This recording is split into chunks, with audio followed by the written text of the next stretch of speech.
Irving, and welcome to another episode of the Food Blogger's Kitchen. Today I'm going to show you how to make some mini monkey bread muffins. They're so delicious. Let's go over here as we get started. Some all-purpose flour, some salt, some sugar, some Fleischmann rapid rise yeast. I'm going to talk about that in a second.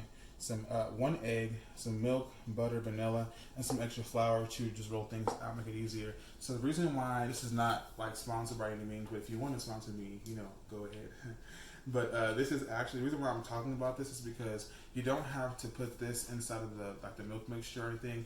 What I'm going to do actually is I'm going to just cut this open, and whatever side you put your salt on, you want to put it on the opposite side because you don't want them to cross and have the yeast to die because it is a living thing. So do it like this, and then we're just going to go ahead and just mix it together, kind of just mix it on one side, and then mix the salt. It doesn't matter if it touches the sugar, it's just the salt, and then just kind of like go like that. My sister, she helps me make it all the time, and she's like, dang it, I forgot to put the sugar on one side. I'm like, just as long as it's not touching the salt, it is fine. So let's go ahead and do just like that.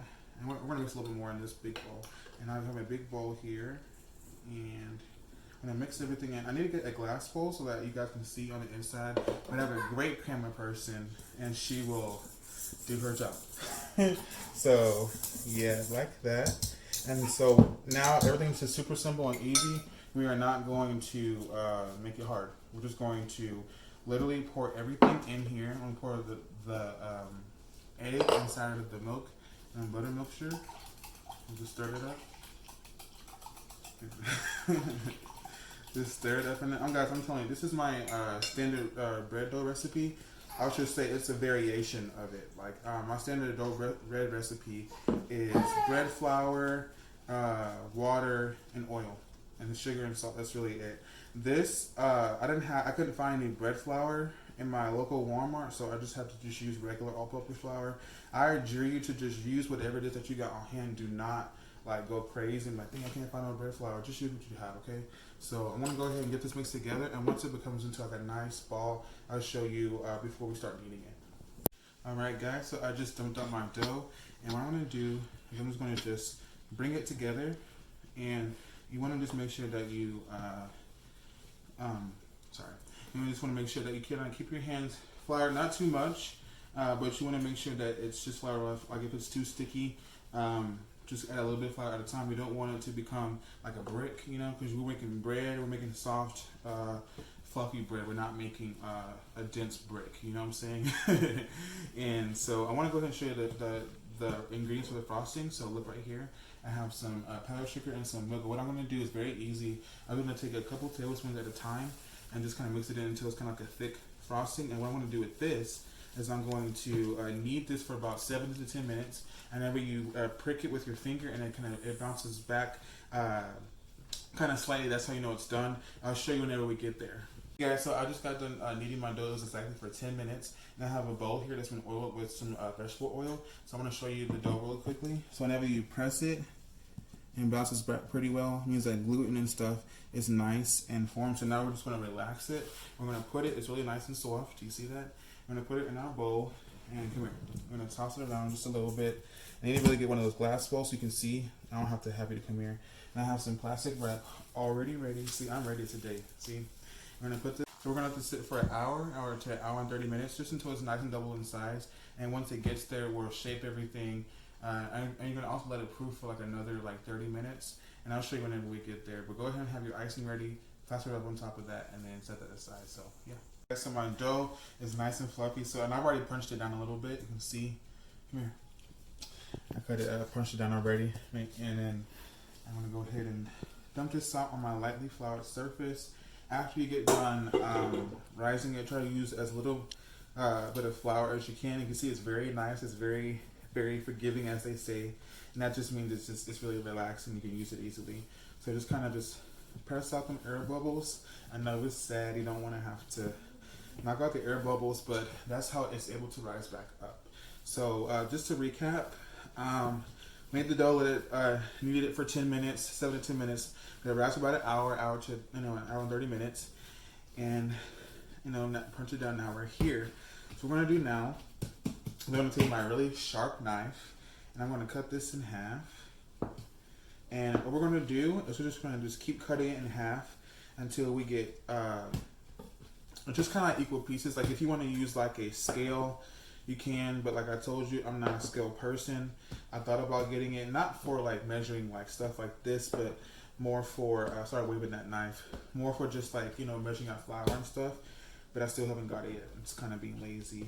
So just keep cutting it in half. And also right here, I'm showing right here, I have my little 12 count cavity cupcake pan.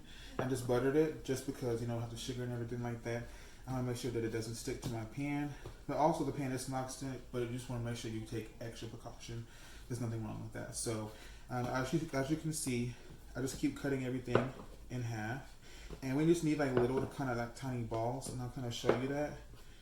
Just keep cutting them in half. Just keep, so if you can, cut every single one into like 4-ish, 5-ish small balls. Alright guys, so I'm on the last ball right here. And I'm just kind of rolling it. I just want to show you, you can come over here. Look, got these covered.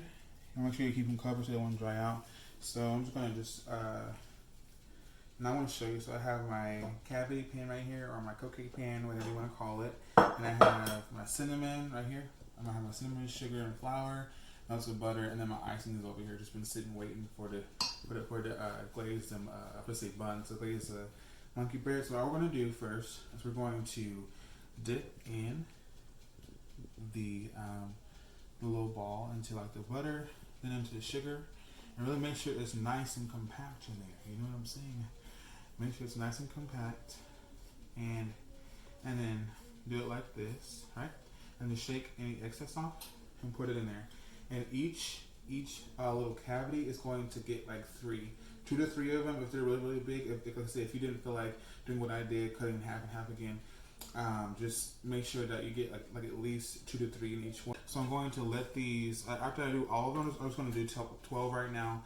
All I'm going to do is I'm going to let it sit for like another 30 minutes or so, just until I kind of get like 1.5 times their size, and then I'm going to bake them. They will glaze, and I'll show you whenever we get there. I'm super excited for this.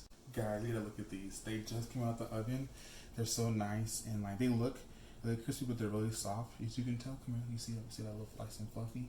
You want a nice crust on it, and then look in here real quick. I already took some out for pictures, but look at all that gooey stuff down there. That's what you want. And monkey bread.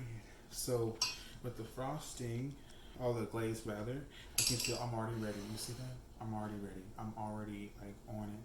So with the glaze, I just end up using about 5 tablespoons of milk for like the 1 cup of powdered sugar. I'll give you all the deets and stuff in the description and on my blog post.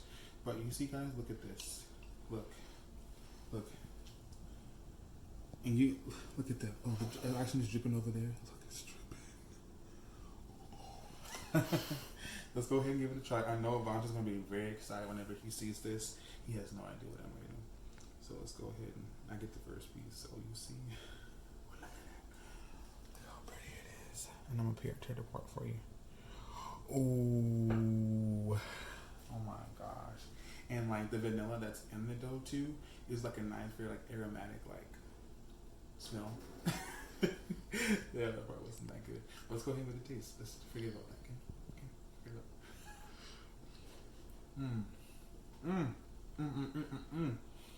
Okay? So good. Oh, I forgot to tell you, they bake for, I think I said it, they bake for about 35 to 40 minutes in a little tiny oven. Like I said, everything will be in the deets because I'm sorry if I'm a little all over the place because this is so good. I hope that you guys are enjoying this content.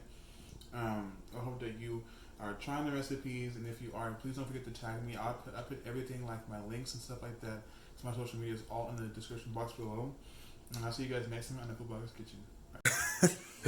I got my brother and his girlfriend here, and I want to let them try the monkey bread. Happy birthday, Connie. Happy birthday, Daddy. Go ahead, eat, big boy. Tell me how you eat bread. This is his favorite. Zoom in.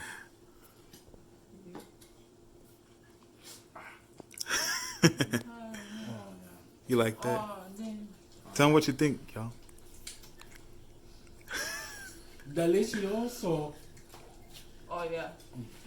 Oh, good, bro. It's very good. Thanks, Bonnie. Yeah. All right. Happy birthday, man. You big 25 on the 25th day of July. You see that?